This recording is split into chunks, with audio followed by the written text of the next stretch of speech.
세상 빛이 되었네. 구원하셨도다.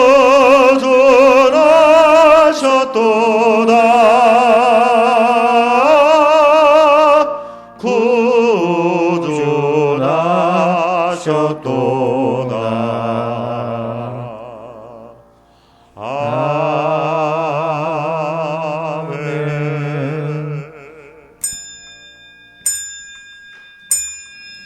보라, 처녀가 잉태하여 아들을 낳을 것이요 그의 이름은 임마누엘이라 하리라 하셨으니 이를 번역한즉 하나님이 우리와 함께 계시다 함이라.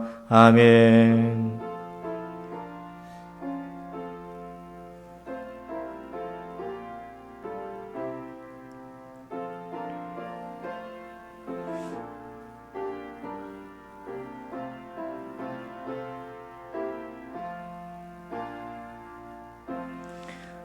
임마누엘, 우리와 함께 하시는 하나님을 찬양합니다.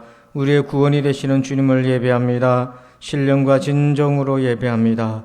우리의 예배를 받아 주옵소서. 그리하여 우리 모든 성도들이 하나님이 우리와 함께 하심을 알게 해 주옵소서. 오직 예수 그리스도를 의지하게 하시고 주만 바라보게 하옵소서. 감사합니다. 주님, 예수님의 이름으로 기도합니다. 아멘. 우리 다 함께 찬송가 122장을 찬양 드리겠습니다.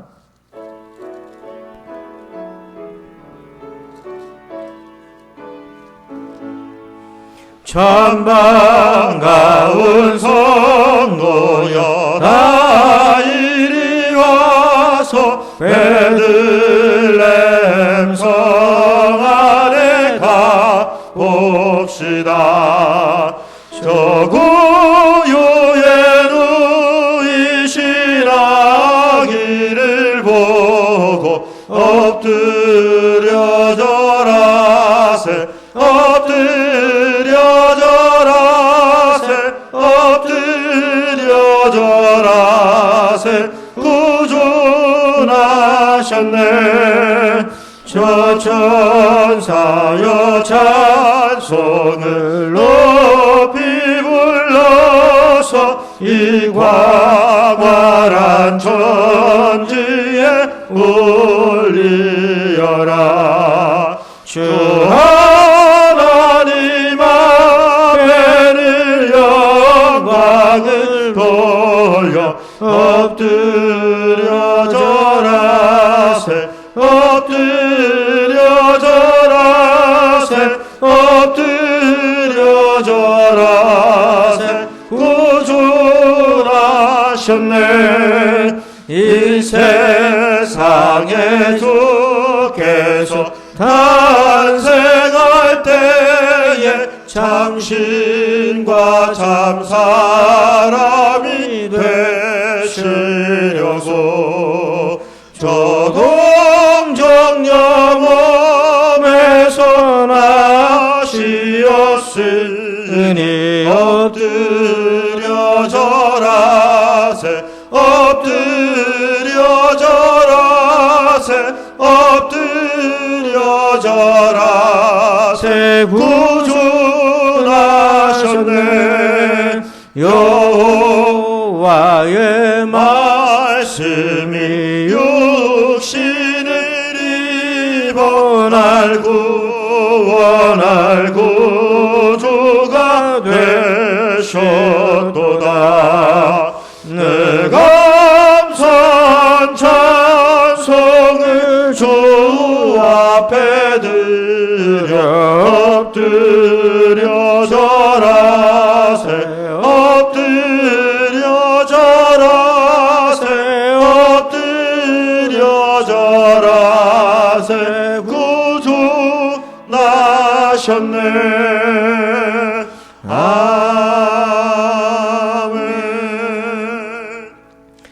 교동문 118번 구주광님 네 번째 편을 함께 교독하겠습니다. 나는 시온의 의가 빛같이 예루살렘의 구원이 햇불같이 나타나도록 시온을 위하여 잠잠하지 아니하며 예루살렘을 위하여 쉬지 아니할 것인지 이방 나라들이 내 공의를 묻 왕이 다 내 영광을 볼 것이요 너는 여호와의 입으로 정하실 새 이름으로 일컬음이 될 것이며 너는 또 여호와의 손의 아름다운 관 내 하나님의 손의 왕관이 될 것이라. 원하건대 주는 하늘을 가르고 강림하시고 주 앞에서 산들이 진동하기를 불이 섭을 사르며 불이 물을 끓임 같게 하사 주의 원수들이 주의 이름을 알게 하시며 이방 나라들로 주 앞에서 떨게 하옵소서. 주께서 강림하사 우리가 생각하지 못한 두려운 일을 행하시던 그때 산들이 주 앞에서 진동하였사오니 주 외에는 다기를 앙망하는 자를 위하여 이런 일을 행한 신을 옛부터 들은 자도 없고 귀로 들은 자도 없고 눈으로 본 자도 없었나이다. 아멘. 나는 전능하신 아버지 하나님 천지의 창조주를 믿습니다. 나는 그의 유일하신 아들 우리 주 예수 그리스도를 믿습니다. 그는 성령으로 잉태되어 동정녀 마리아에게 선하시고 본디오 빌라도에게 고난을 받아 십자가에 못 박혀 죽으시고 장사된 지 사흘 만에 죽은 자 가운데서 다시 살아나셨으며 하늘에 오르시어 전능하신 아버지 하나님 우편에 앉아 계시다가 거기로부터 살아있는 자와 죽은 자를 심판하러 오십니다. 나는 성령을 믿으며 거룩한 공교회와 성도의 교제와 죄를 용서받는 것과 몸의 부활과 영생을 믿습니다. 아멘. 다 함께 자리에 앉으셔서 찬송가 112장을 찬양드립니다.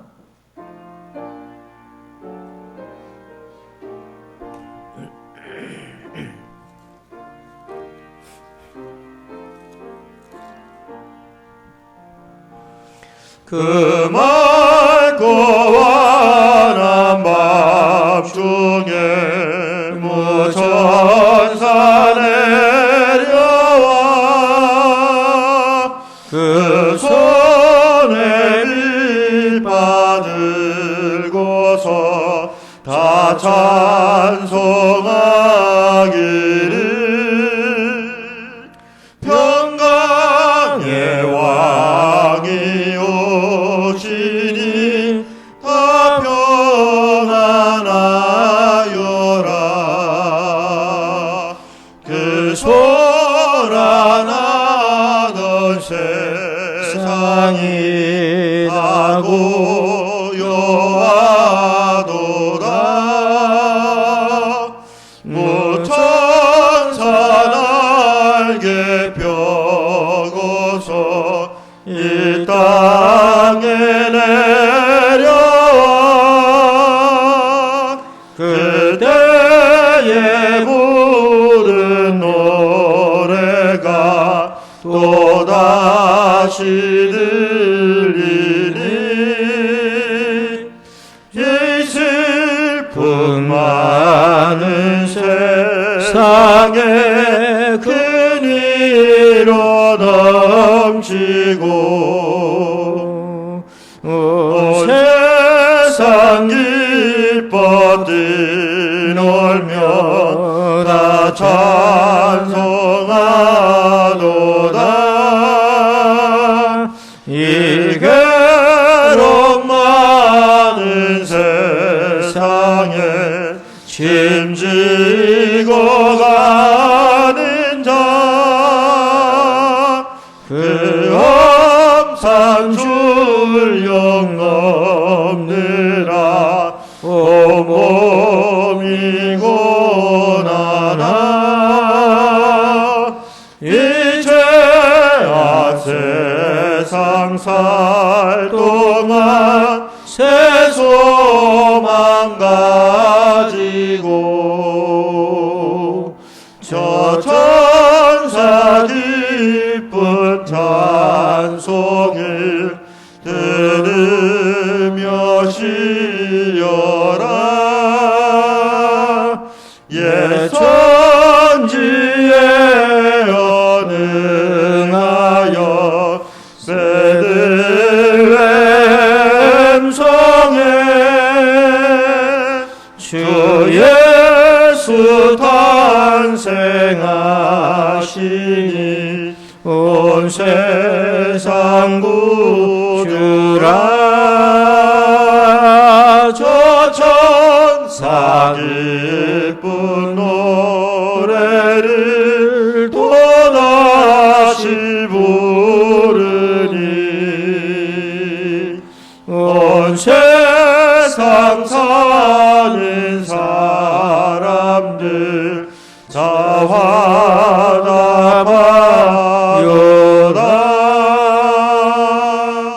아멘. 우리 다 함께 침묵으로 한 주간 동안 지은 죄를 회개하고 용서연의 성령의 도움을 구합니다. 다 같이 기도하겠습니다.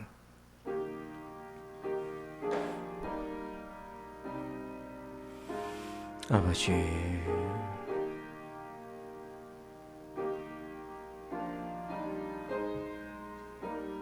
주님,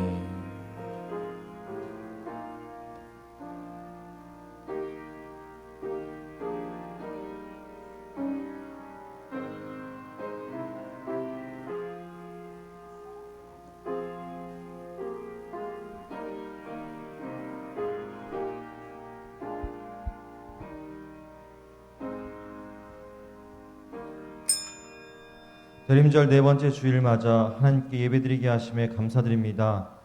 예수님의 오심을 기다리며 성탄의 기쁨으로 충만한 시간 되게 하여 주옵소서.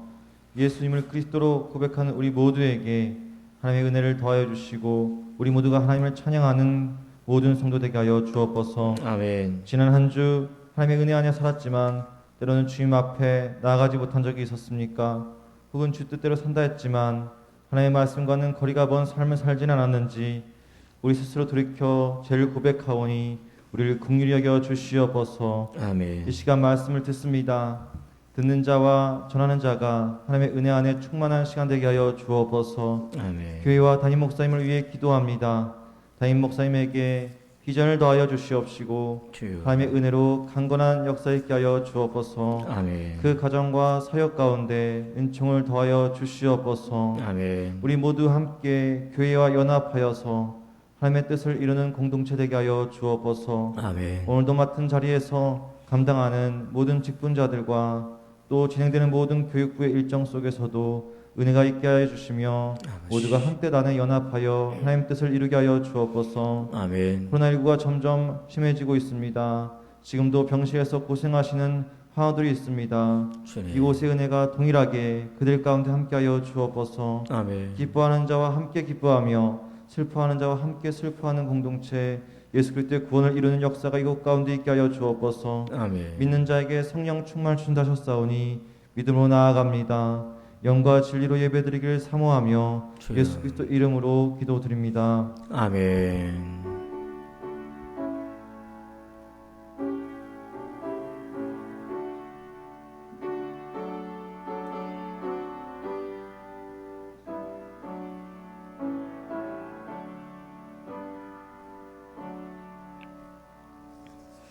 이 시간에는 교회 소식을 말씀드립니다. 좌우에 계신 성도들과 인사하겠습니다. 반갑습니다. 인사할까요? 감사합니다. 오늘은 대림절 네 번째 주일로 지키고 있습니다.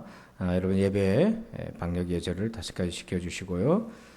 그리고 사회적 거리두기가 개편이 되고 강화가 되어서 내년 1월 2일까지 여러분 이렇게 조절이 되었습니다.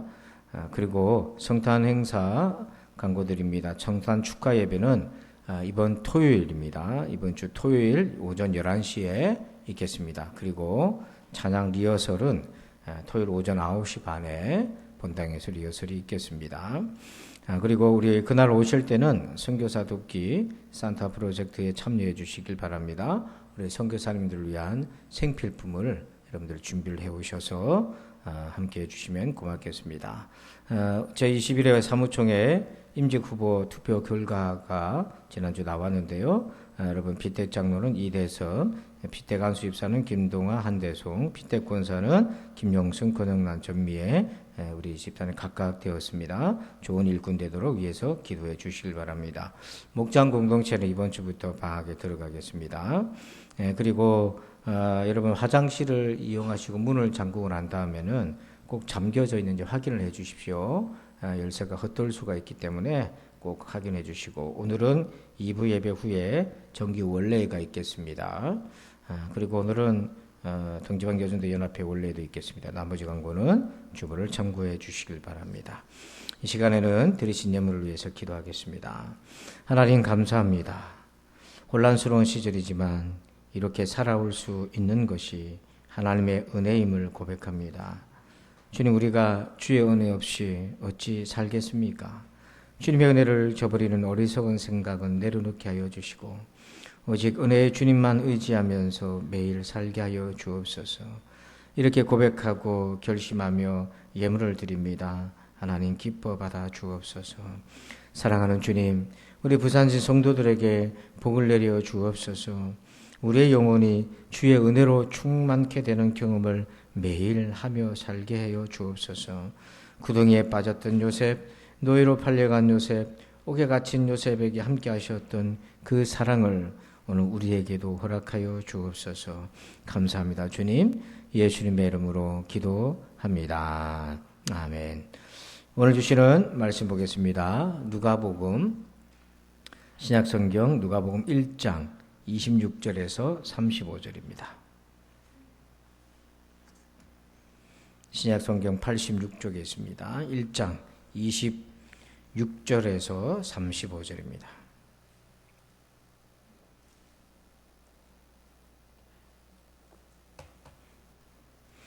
누가복음 1장 26절로 35절. 우리가 함께 우리 다 같이 천천히 봉독하겠습니다. 시작. 여섯째 달에 천사 가브리엘이 하나님의 보내심을 받아 갈릴리 나사렛이란 동네에 가서 다윗의 자손 요셉이라 하는 사람과 약혼한 처녀에게 이르니 그 처녀의 이름은 마리아라. 그에게 들어가 이르되 은혜를 받은 자여 평안할지어다. 주께서 너와 함께 하시도다 하니 처녀가 그 말을 듣고 놀라 이런 인사가 어찌함인가 생각하며 천사가 이르되 마리아여 무서워하지 말라. 네가 하나님의 은혜를 입었느니라. 보라, 내가 잉태하여 아들을 낳으리니 그의 이름을 예수라 하라. 그가 큰 자가 되고 지극히 높으신 이의 아들이라 일컬어질 것이요 주 하나님께서 그 조상 다윗의 왕위를 그에게 주시리니 영원히 야곱의 집을 왕으로 다스리실 것이며 그 나라가 무궁하리라. 마리아가 천사에게 말하되 나는 남자를 알지 못하니 어찌 이 일이 있으리까? 천사가 대답하여 이르되 성령이 내게 임하시고 지극히 높으신 이의 능력이 너를 덮으시리니 이러므로 나실 바 거룩한 이는 하나님의 아들이라 일컬어지리라.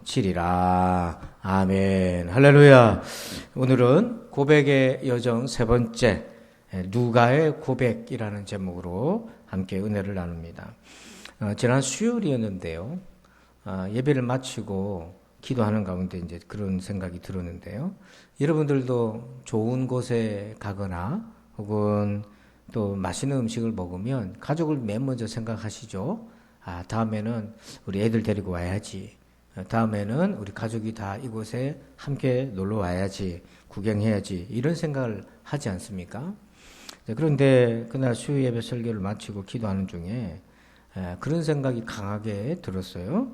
천국에서 우리 가족들과 꼭 다시 함께 만나야 된다는 그런 생각이 그 어느 때보다 강력하게 들었습니다.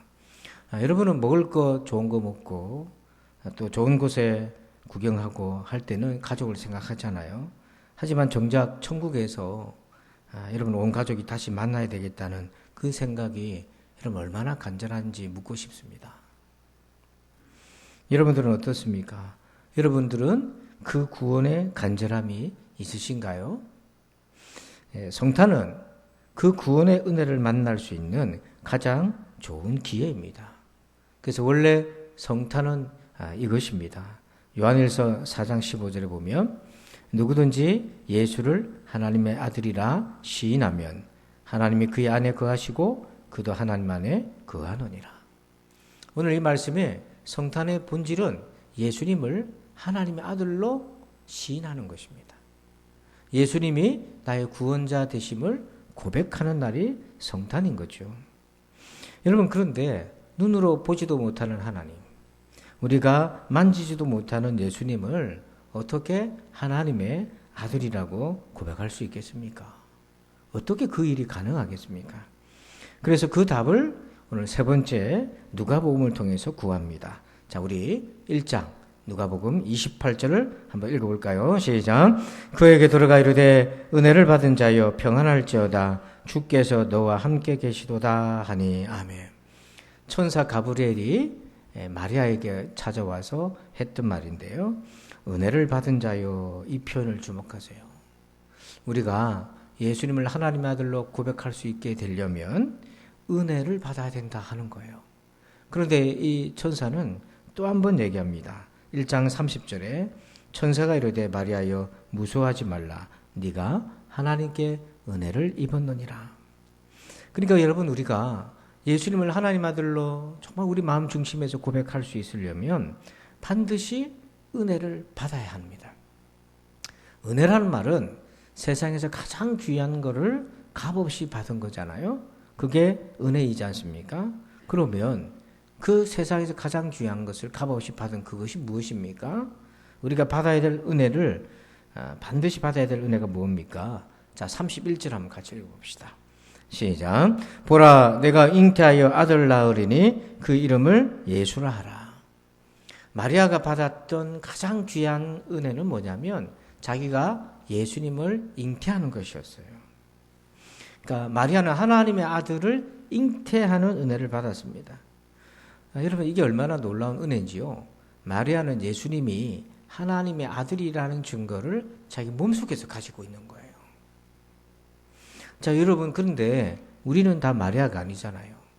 마리아는 이 세상에 딱 한 사람밖에 없었습니다.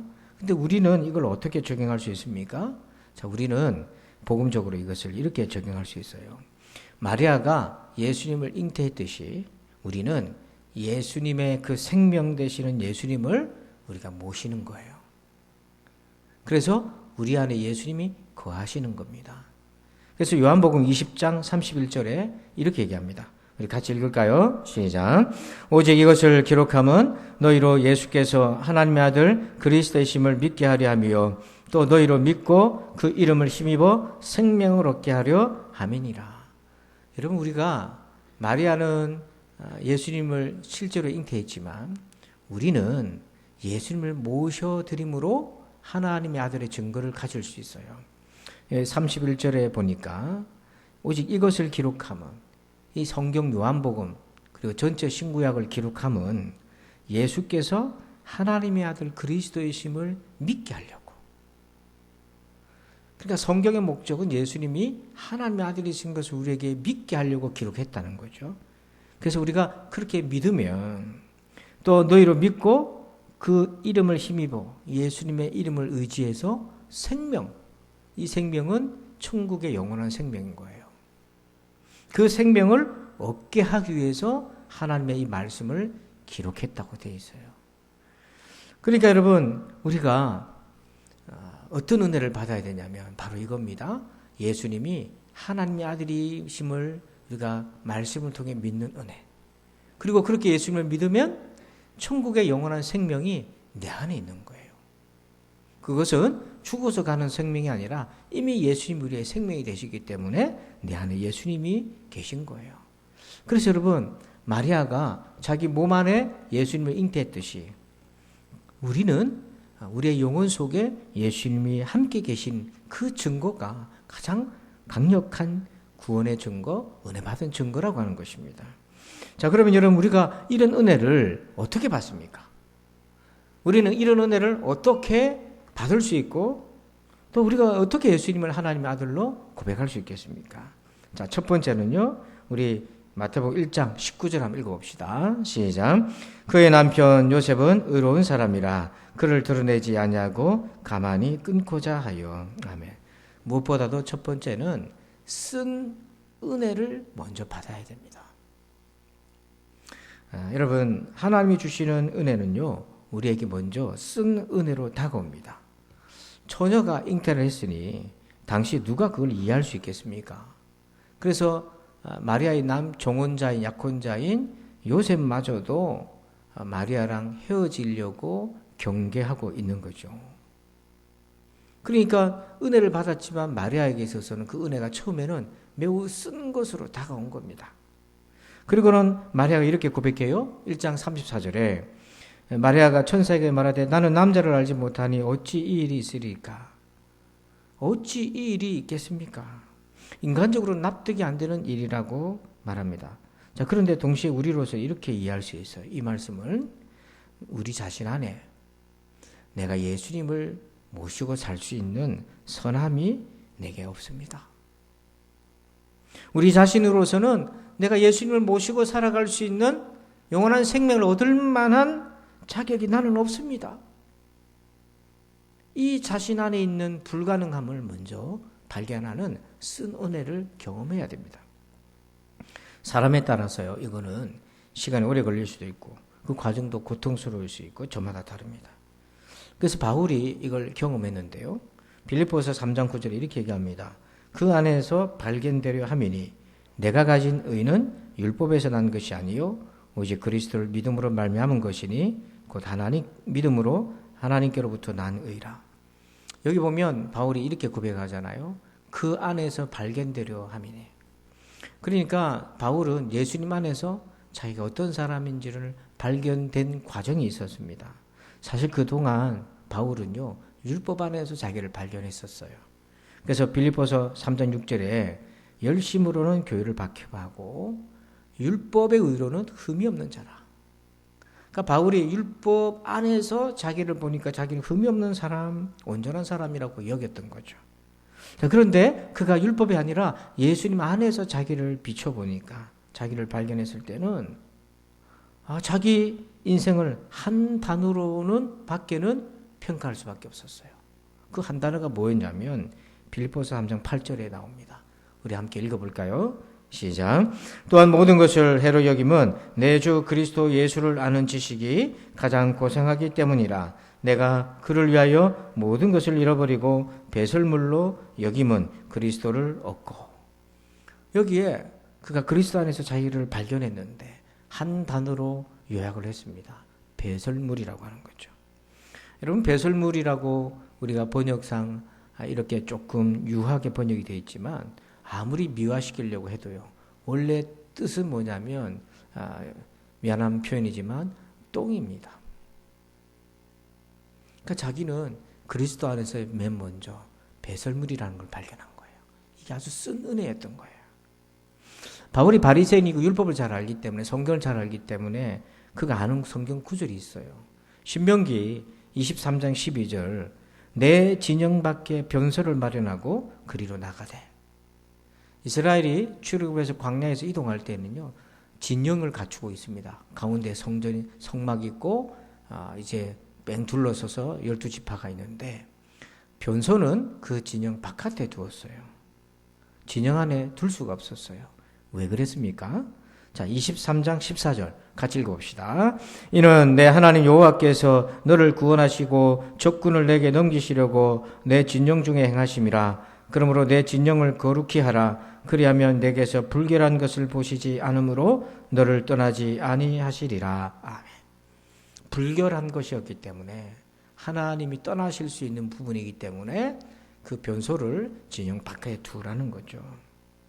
그러니까 바울은요, 그리스도 안에서 자기를 발견했는데 보니까 자기가 하나님이 계신 진영 안에 머물 수 있는 사람이 아니라 자기는 진영 밖에 쫓겨나가 있어야 될 존재라는 것을 예수 안에서 발견했던 거예요.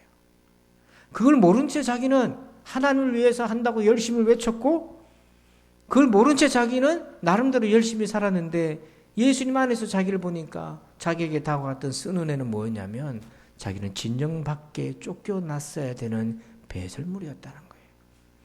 기독교 철학자였던 작가였던 C.S. 루이스는요, 그가 예수님을 믿게 된 그 과정을 예기치 못한 기쁨이라는 책에서 상세하게 얘기하고 있는데, 그가 받았던 쓴 은혜를 이렇게 표현합니다.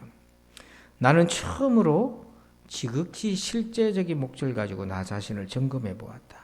그 결과 경악스러웠다. 정욕의 우리, 야망의 도가니, 두려움의 온상, 애지중지 가꾼 정오의 하렘이 거기 있었다. 내 이름은 군대였다.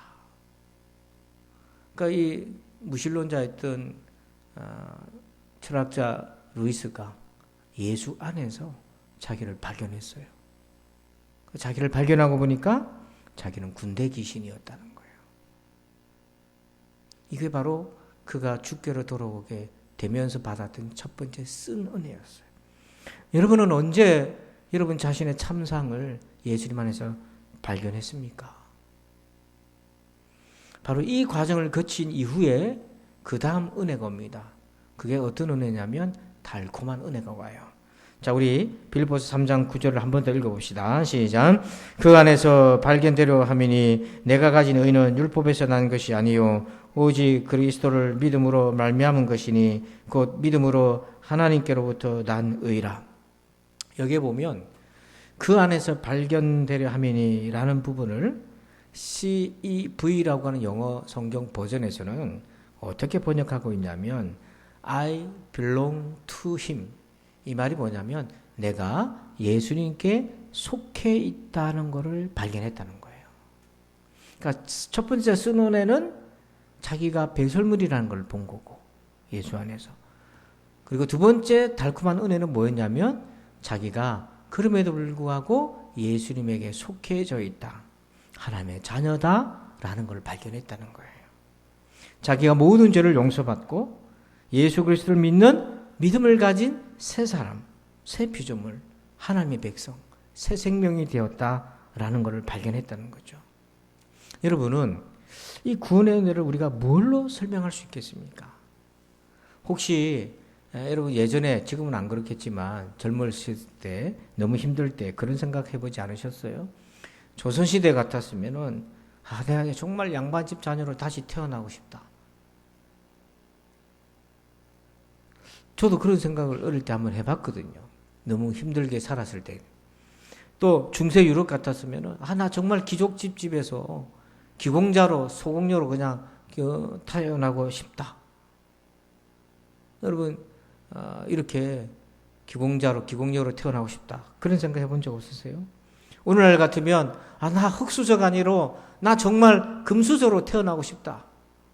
태어나자마자 내 밑으로 수십억짜리 막 등록되어 있고 막 그렇게 나 금수저로 태어나고 싶다. 여러분 그런 상상 해본 적 없어요?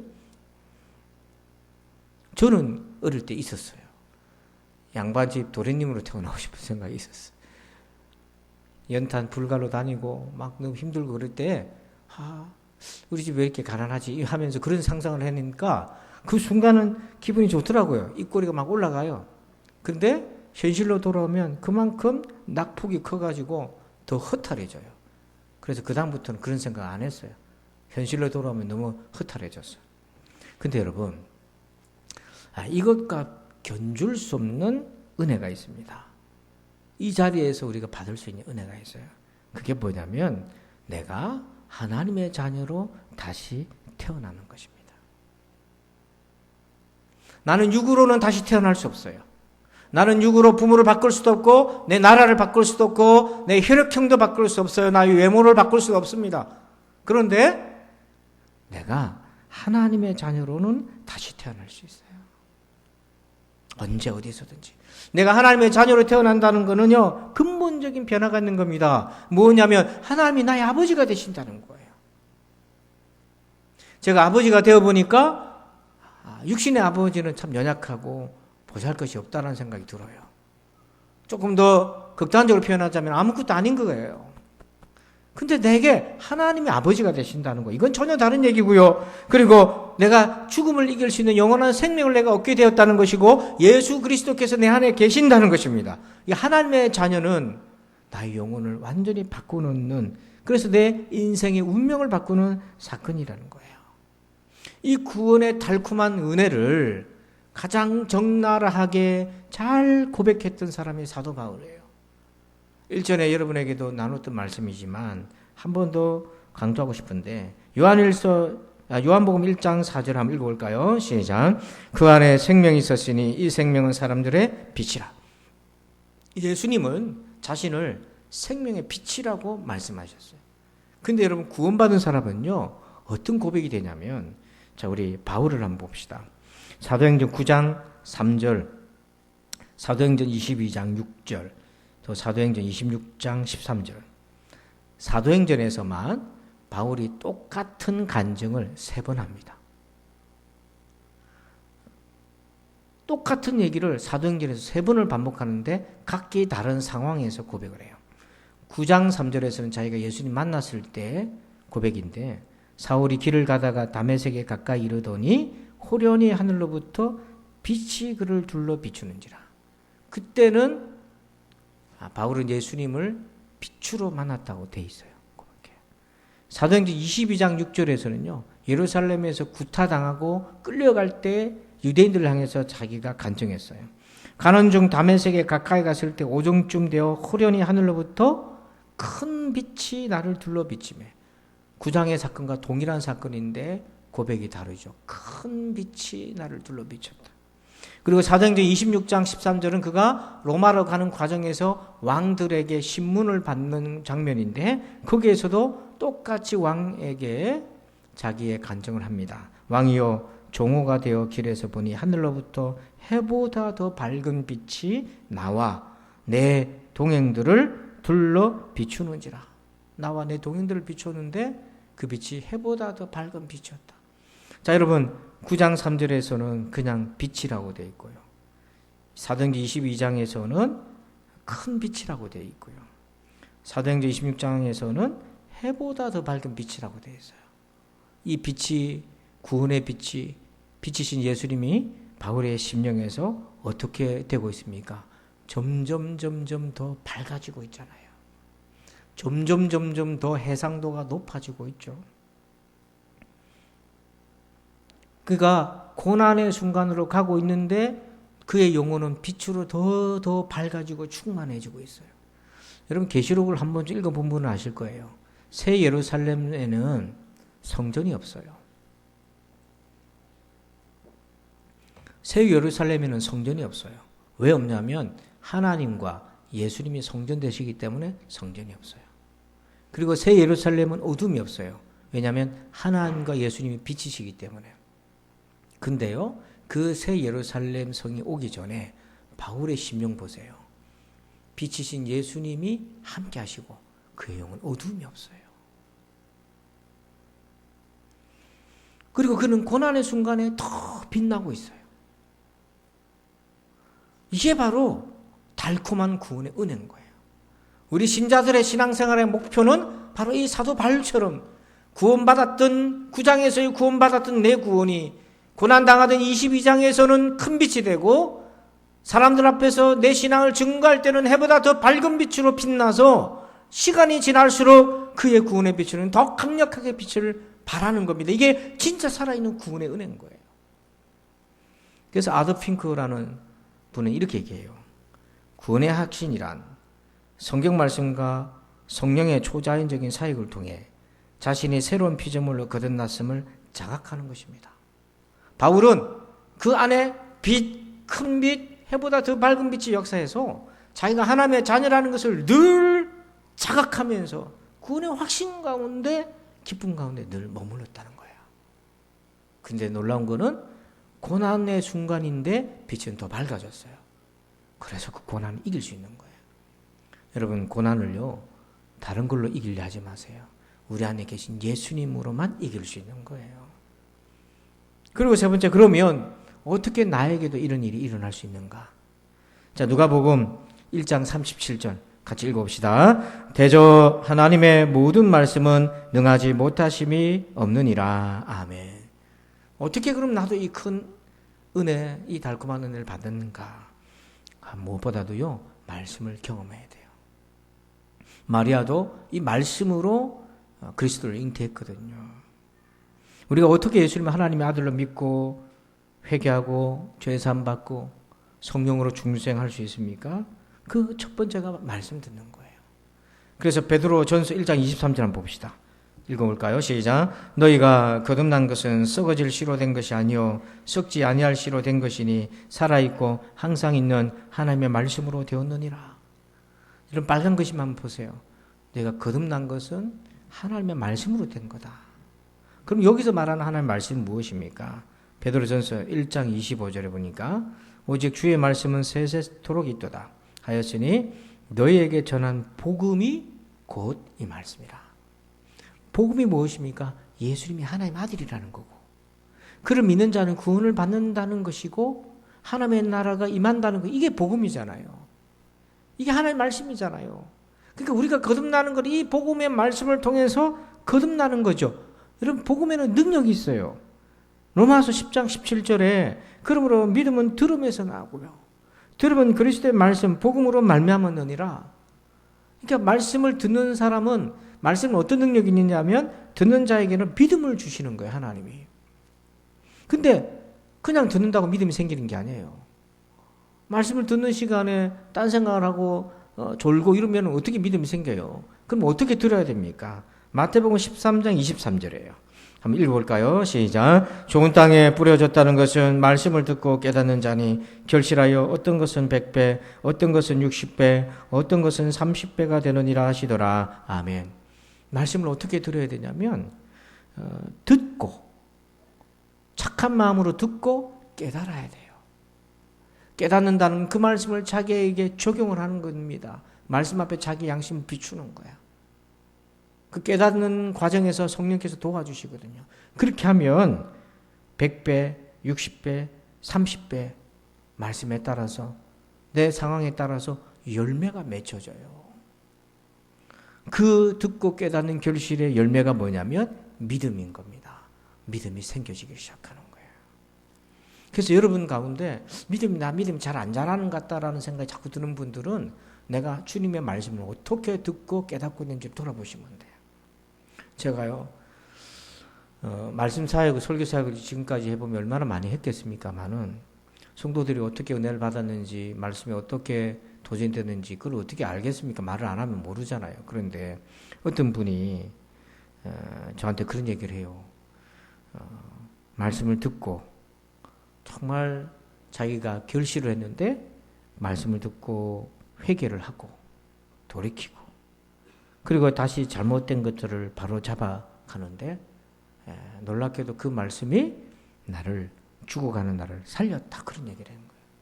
그러니까 아직도 저는 그 말이, 그 고백이 잊혀지지가 않아요. 여러분, 이때 도우시는 분이 있습니다. 자, 우리 누가복음 1장 35절 보십시다. 읽어봅니다. 시작. 천사가 대답하여 이르되 성령이 내게 임하시고 지극히 높으신 이의 능력이 너를 덮으시리니 이러므로 나실 바 거룩한 이는 하나님의 아들이라 일컬어지리라. 아멘. 하나님은 우리에게 예수님의 생명을 주실 때는 먼저 말씀으로 우리 가운데 선포해 주시고요, 그리고 그 말씀을 듣고 깨달을 때 성령께서 도와주셔요. 그 역사해 주셔야 되는 겁니다. 그래서 보면 성령이 내게 임하시고 하나님의 능력이 너에게 임하시고 지극히 높으신 이의 능력이 너를 덮으시리니, 이 같은 말입니다. 성령이 나에게 임한다는 것은 지극히 높으신 하나님의 능력이 내게 임하신다, 나를 덮는다는 거예요. 여기 덮는다는 것은 마치 태양이 내 뒤에서 빛을 비춰서 나를 비춘다든지, 혹은 그늘이 나를 덮는다든지, 이런 형상적 용어이긴 하지만 어쨌든 성령의 임재 충만함을 얘기를 하는 겁니다. 여러분, 성령의 능력이 있어야 되고 성령의 감화, 감동의 역사가 있어야만 말씀을 듣고 깨닫고 결실이 돼요. 그래서 고린도전서 2장 4절에 보면 바울이 얼마나 전도 많이 했습니까? 그가 전도해본 결과를 이렇게 얘기해요. 내 말과 내 전도함이 설득력 있는 지혜의 말로 하지 아니하고 다만 성령의 나타나심과 능력으로 하여, 너희 믿음이 사람의 지혜에 있지 아니하고 다만 하나님의 능력에 있게 하려 하였노라. 바울이요, 전도를 많이 해본 결과 말의 웅변의 논리나 문장의 아름다움은 감동을 좀 줄 수 있고 사람의 생각에 영향을 미칠 수는 있어요. 우리도 좋은 강의, 좋은 책, 글귀를 보면 영향을 받고 감동도 받잖아요. 근데 사람의 영혼을 살리는, 구원 얻는 일, 예수님이 하나님의 아들이심을 믿게 하는 이 일은 성령의 나타나심과 능력으로만 돼야 됩니다. 그래야 5절 보세요. 너희 믿음이, 그래야 믿음이 사람의 지혜, 우리 믿음의 지식에 있는 게 아니라 하나님의 능력에 우리를 거듭나게 하고 새 생명 되게 하는 하나님의 능력이 우리의 믿음이 있어야 그 믿음이 진짜라는 거예요.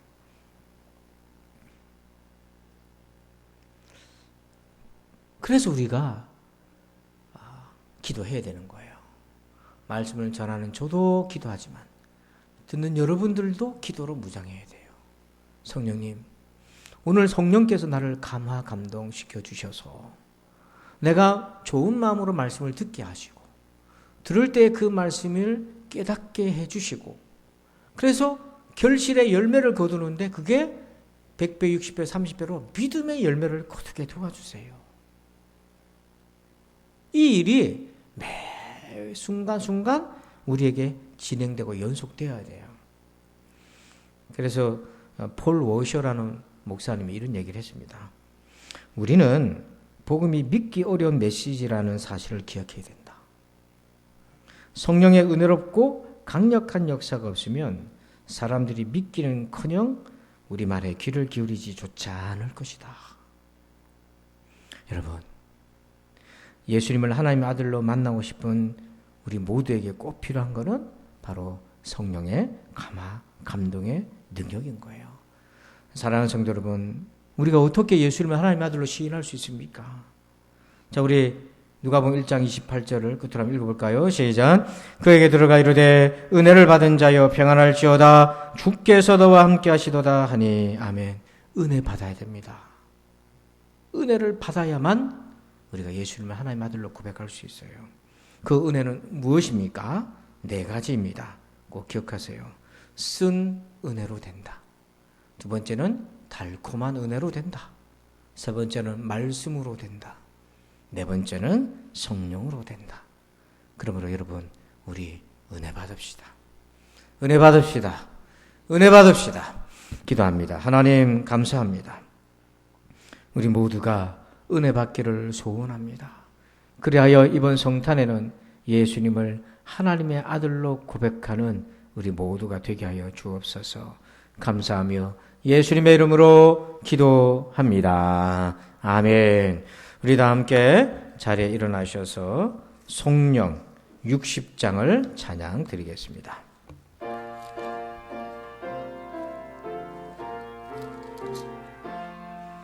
영혼의 빛 예수님 가까이 오이쳐 주시고 이 세상 구름 일어나 가리지 않게 하소서.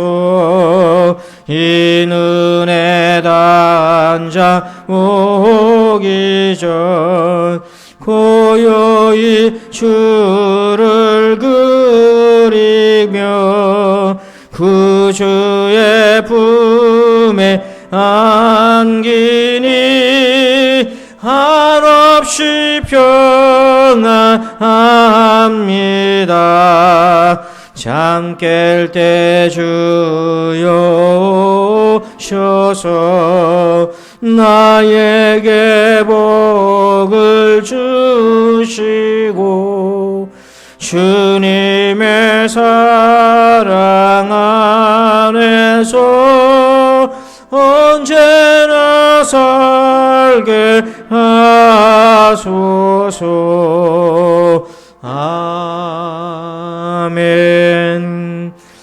이제는 우리 구주 예수 그리스도의 은혜와 하나님 아버지의 그 크고도 놀라우신 사랑하심과 성령님의 감화 감동 깨닫게 하시는 은혜의 역사하심이 오늘도 성탄에 예수님을 하나님 아들로 시인하고 고백하는 여정을 참여하기를 소원하는 저들 위해 이제부터 영원토록 함께 계실지어다.